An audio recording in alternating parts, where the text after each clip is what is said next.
Hi guys! Andito tayo ngayon sa Cafe de Coral, isa sa pinaka-iconic na fast food chains dito sa Hong Kong. So today, dito tayo ngayon magbe-breakfast.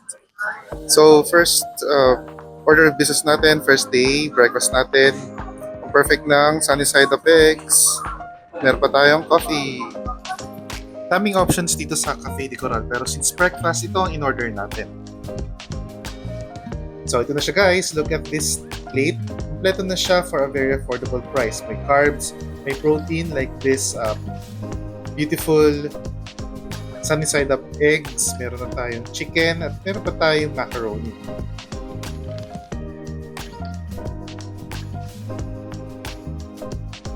Macaroni soup naman, kahit medyo matabang, bagay naman siya sa panahon guys kasi malamig sa labas. Temperature is 16 degrees Celsius, so medyo nakaka-warm naman siya ng feeling.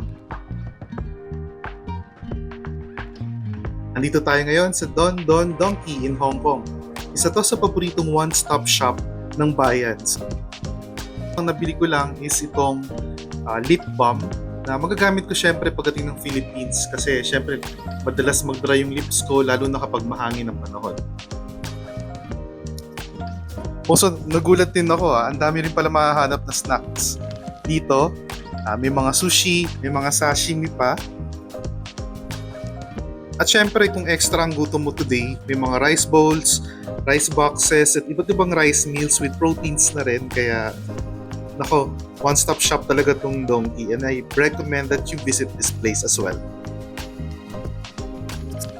Lalagay ko na lang sa screen yung address itong specific na Don Don Donki shop na to sa screen.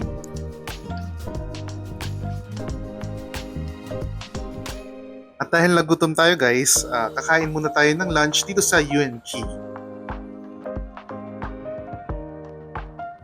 Actually, hindi presyong pang masa itong Yuen Chi, pero isa to sa mga nire-recommend na restaurants dito sa area natin, malapit sa Jordan Station. So ito na guys yung worth 218 Hong Kong dollars na in-order natin. So mamaya ilalagay ko na lang yung conversion kung magkano. On the appearance, mukha siyang glistening, fresh. So glistening siya, mabango, may bok choy pang kasama. So tikman na natin in a few minutes. So try na natin itong roast pork. Tignan nyo guys, oh. Glistening siya. $218 ah.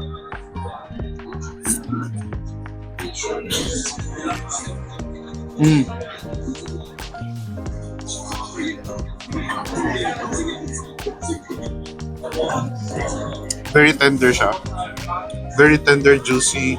Lasa-lasa ko yung marinades na ginamit dito. Pati yung herbs and spices na ginamit.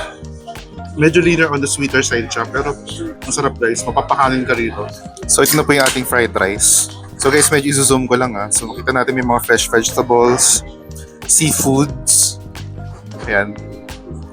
Kung maaamoy nyo lang guys, sobrang bango. Saka halatang fresh yung kanilang mga ingredients. So guys, ito yung in-order nating soup. Actually, yung bango niya sobra. So, meron siyang mga 2 pirasong dumplings. Tapos, 3 pirasong dumplings din to guys, pero ibang klase. So, sige, tikman muna natin na walang seasoning yan. So, sige, lagyan natin ng konting gulay.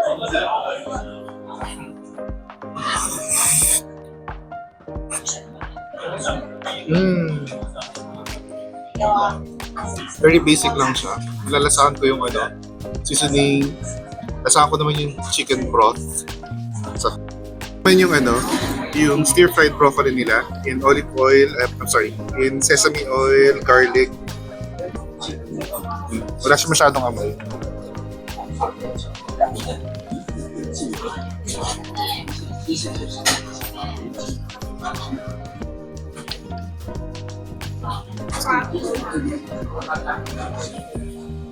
Ito yung gusto kong luto ng gulay. I mean, kahit saan gulay, yung hindi overcooked. Lasa-lasa ko pa na medyo crisp and super juicy siya. Hindi rin siya matabang, tam-tama yung kanilang seasonings.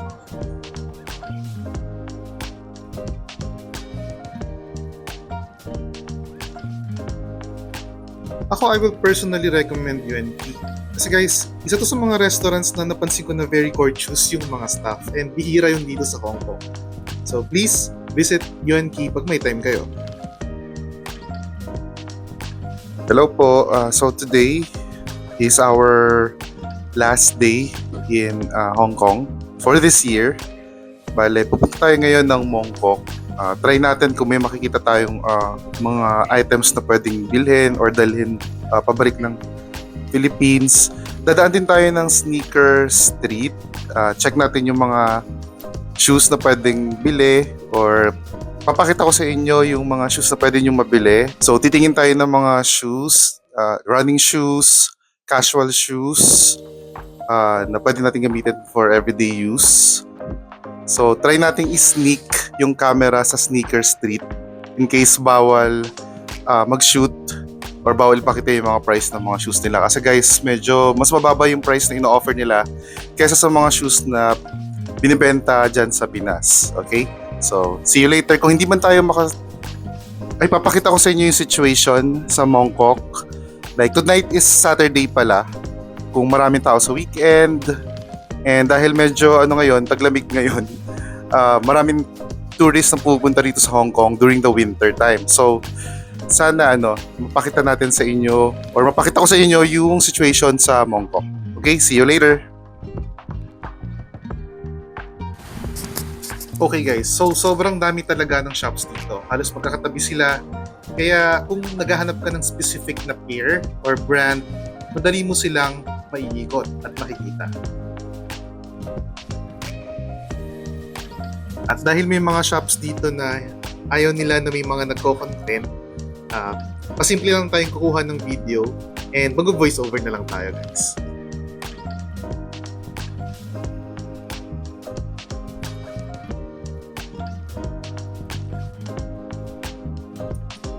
At guys, ito na nga, dahil nasa sneaker street tayo, merong isang shoes or pair ng shoes na pumukaw sa aking natutulog na damdamin. Joke lang. Budol is real, gastos is real, lalo na pag nandito sa sneaker street.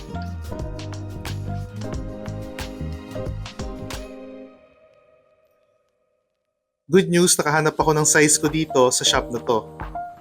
Size nung gustong-gusto ko na shoes. Good news pa talaga yun.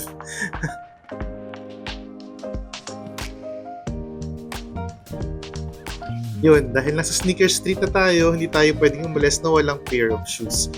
So, ilalagay ko na lang sa screen kung magkano natin nakuha tong shoes na to and also yung price sa Philippines para at least makita natin yung price difference. So, around 10 PM na nung matapos tayong mabudol sa sneaker street. Pero guys, sa street na to, sa Mongkok, buhay na buhay pa rin kahit past 10 PM na.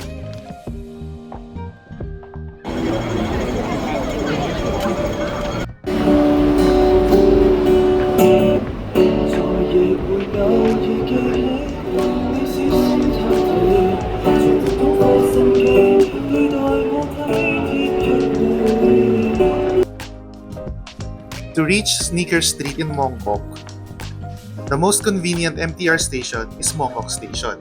So the following exits provide easy access. So exit D3, exit E2, and exit E2. At sa lahat ng exit na to guys, yung exit E2, this leads to Nelson Street. And from here, straightforward na yung walk mo to Fak Yuan Street or Sneaker Street.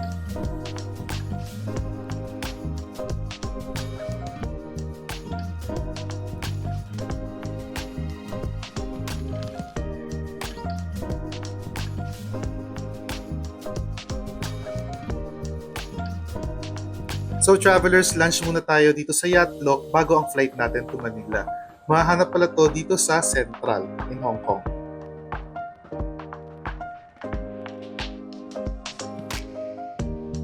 Isa tong Michelin-starred restaurant at kilala sila sa kanilang roast goose. Bali guys, maliit lang tong place ha, pero wag tayong judgmental kasi pinipilahan to. At sabi nila, isa daw to sa may best roast goose sa buong Hong Kong. So guys, in-order natin yung kanilang famous roast goose leg with rice. Yung rice nila sobrang fluffy. At yung mismong goose, sobrang tender and juicy nung meat. I wish you can taste it right now guys. Sarap.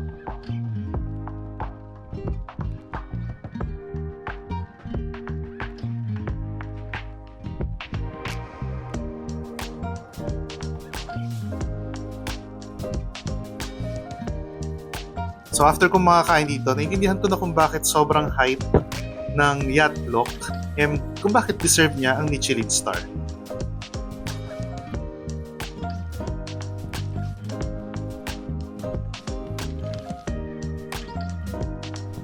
At dahil last day na natin dito sa Hong Kong, grabe, ang bilis ng oras pero ang dami naman nating na-experience.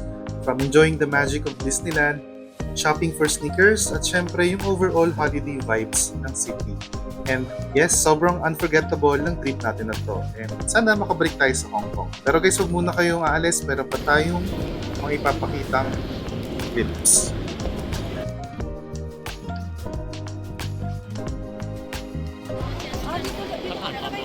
Maiksi lang kayo.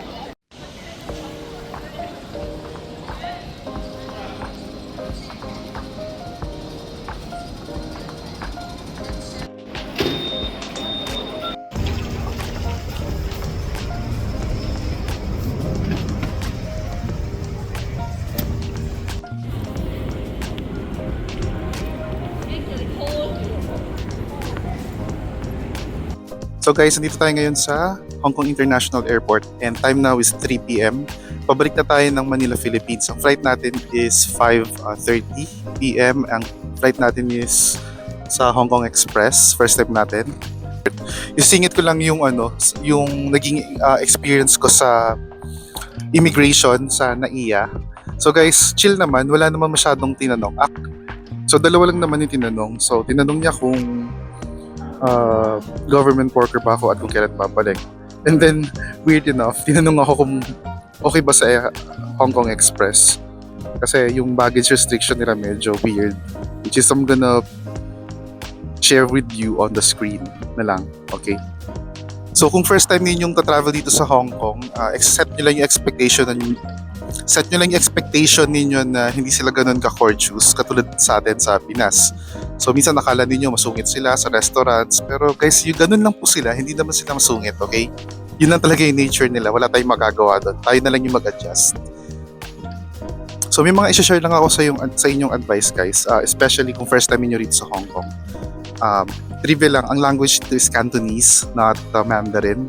So basic greeting dito naman guys is hello, ganun lang sila. So when they say hello, please say hello back and smile kasi courteous yung approach ninyo pagka ganun.